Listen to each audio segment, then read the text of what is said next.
You've heard the pundits and you've heard the politicians, but how do young people on the campus of the New York University, we're here as you can see at the Stern School of Business, but how do young people from India, and we also have some friends from Pakistan, look at the developments at the United Nations and Prime Minister Modi's visit? Let's hear from the kids here at the Stern School of Business.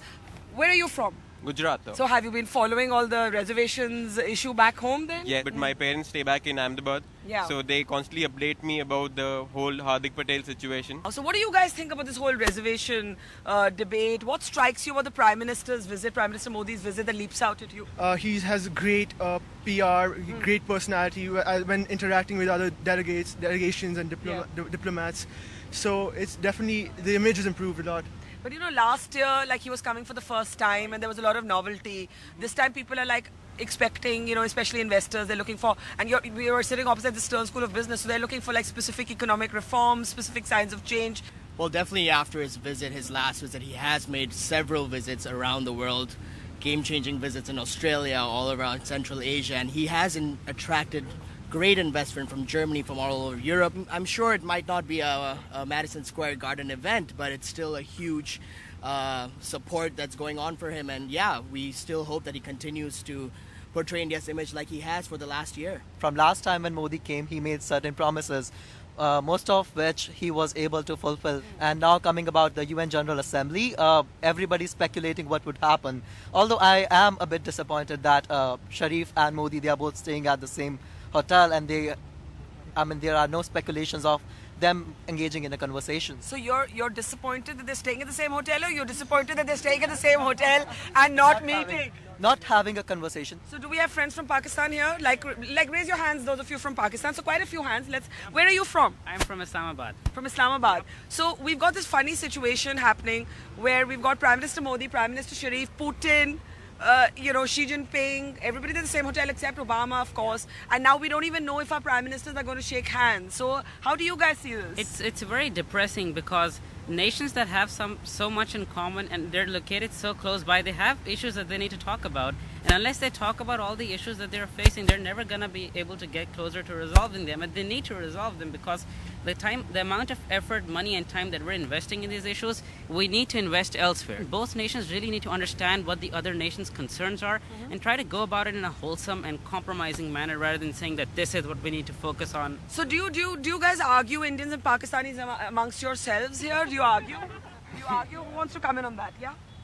So one of them. One second. I heard you say you only argue about cricket. Yeah, but not about Kashmir. No, you argue about cricket. I have a point. Cricket beats Kashmir in the sort of heated arguments department, right? You know, most of our perceptions when we're not here in a very diverse and multicultural place like our college are based upon what our leaders do, what the media presents. Yeah. So I think events like today, what we're doing right now, are the very best way to see that when we actually, remove the politician from it.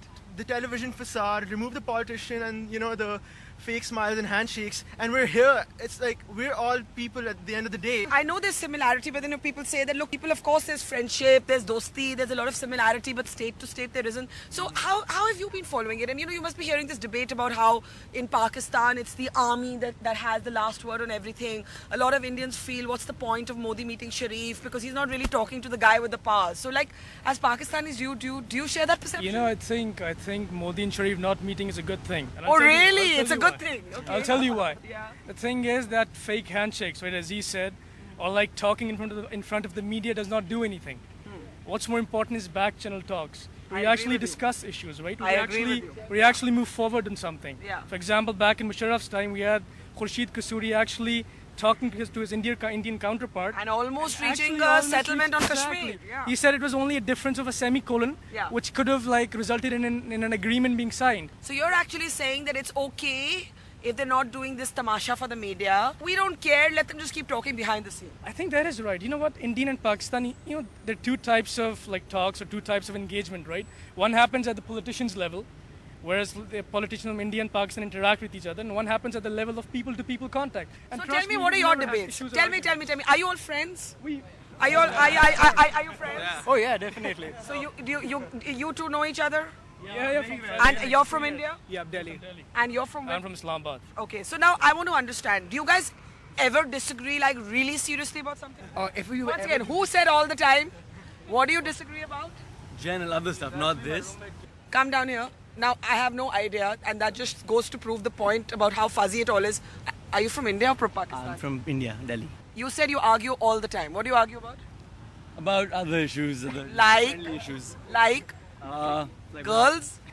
sometimes, yeah. What is this? We have to agree that Pakistani girls are prettier than Indian girls. Pakistani girls are? Yeah, prettier than Indian girls. I admit that. I admit that being an Indian. That's what he says. I don't believe that. Pakistan to see that. Okay, so more seriously, what do you argue? Do you bring your nationality into your conversations? Do you find that it's kind of different living together in a third city, and that kind of eases the friction? When it comes to political talk, and most of the times we agree at the fact that we don't really know. We are very biased from our own, like we are conditioned. Yeah. And despite how much broad-minded I am, how much I have traveled, I'll always carry this thing that, oh, maybe Kashmir belongs to us. Plus the media. I mean, I'm sorry, but the media hasn't played a good role when it comes to Kashmir. And even, I was talking to my Pakistani friend the other day, another one, and we were talking about how there was this, like, the recent border fire exchanges. And what he said was that, what we get in the news is that India is firing at us, unprovoked firing. And apparently what we get in news is that Pakistan is firing at us. So there's spin on both sides, right? But there is also the very genuine concern about terrorism, right? Yeah. I mean, we're in New York. This is where 9/11 happened. We've still got the Mumbai attacks. Like, I just met this student here, and he was like, "Isn't it bizarre that Saudi Arabia is the head of the human rights panel?" So what are you guys? Joke of the year, right? So what are you guys looking out for? Like, does the UN even matter to young people here in South Asia? I mean, we keep discussing amongst ourselves, is India going to be successful for its bid for a permanent seat in the Security Council? And I think these are important issues to think about, and if Modi can get us there, that's a huge, I think that'll be one of the biggest steps for India after independence, to get a seat as a permanent member in the council. That kind of power will be great for our country. So what are the issues that excite all of you here? Let's hear from some of the women here. I mean, to be fair, you did bring up Indo-Pakistan, and Pakistan itself suffers a lot from terrorism. And if the UN peacekeeping force could, step up and help out the South Asian countries, then that would be really great. About the peacekeeping forces, also, I mean, India is the biggest contributor to the peacekeeping forces, and if that's security, and if we're not a permanent member of the Security Council, that's just injustice. Like, so far, we've had a lot of policy discussion and a lot of policy statements. We've had Modi coming in with what could be a much more hardline approach to Pakistan. Yeah. Where are you from, India or Pakistan? I'm from India. Okay. But now, Pakistan has set its clear objectives that it will not let Kashmir slide, and we are clearly focused on terrorism. Yeah. But what I'm really excited about is to see how we're going to develop on a socio-economic and geopolitical front. But do you even get to that point when your countries aren't talking? What I feel the problem is, like, when the leaders of both the nations meet at, like, last time they met at Ufa, and they decided, like, obviously we'll have an NIA. Somehow or the framework or I don't know what happens in the country and the people, and something rises up and they're like, okay, fine, it's cancelled now. Ultimately, it ends as a vision and nothing is done to implement whatever decisions are taken at these platforms. You wanted to add? Alright, so I was just going to talk about terrorism a little because I come from a military family, and being in Pakistan, I've actually lost friends to terrorist attacks. Yeah. And we are very serious about terrorism because, like some of you pointed out, it makes no sense for us not to fight terrorism because we have suffered so much. But so you're from a military family in Pakistan? So let me ask you what I think a lot of Indians think, that of course Pakistan does suffer from terrorism, but there are also terror groups that don't hurt Pakistan, they only hurt India, Hafiz Saeed, Lashkar-e-Taiba. I'm not going to comment on the policies of my country. Because no, just that's how Indians feel. I'm just giving you a point of view. There's a lot of, but I'll just point out one thing. I understand that a lot of you immediately start to blame Pakistan when terrorist attacks happen. But for example, when the December attack happened in Peshawar, I just want to clarify this because I understand misconceptions exist on both sides of the border.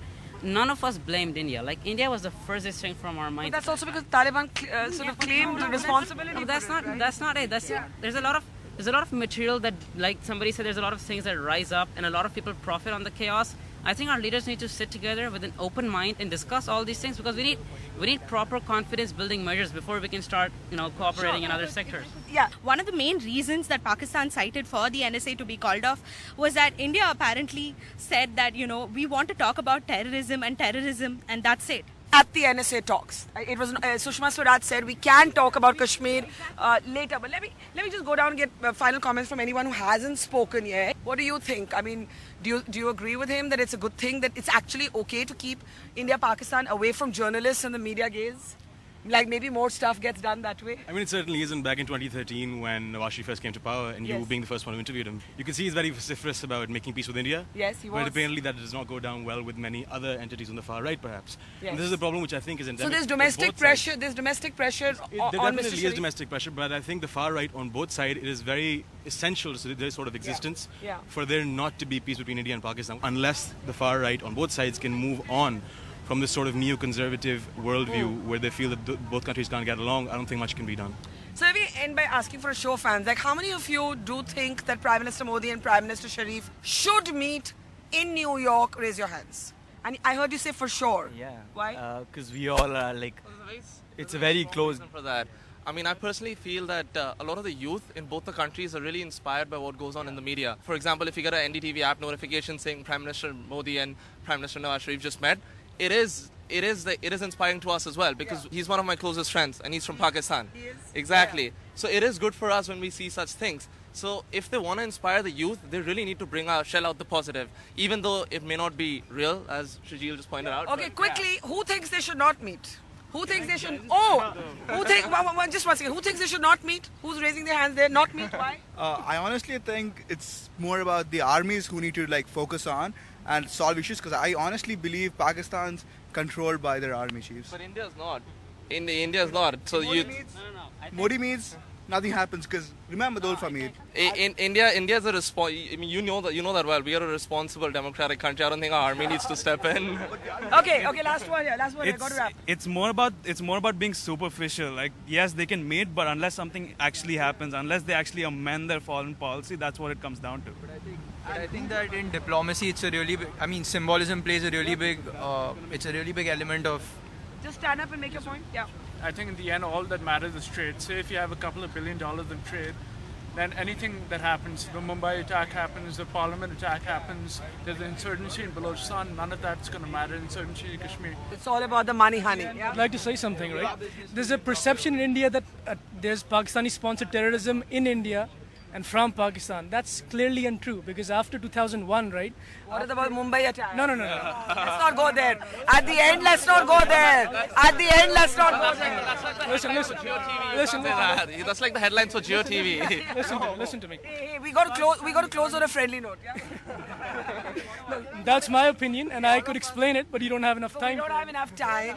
But I will say, except for this last moment of disagreement, it's quite interesting to listen to all of you, because you're so clear-headed in your articulation, and I don't find most India-Pakistan summits are that clear-headed. They get muddled, and there are real issues, and we're not romantics here. But may your friendships and may these years of your lives, which are the best years of your life, they're never going to come back. So enjoy them.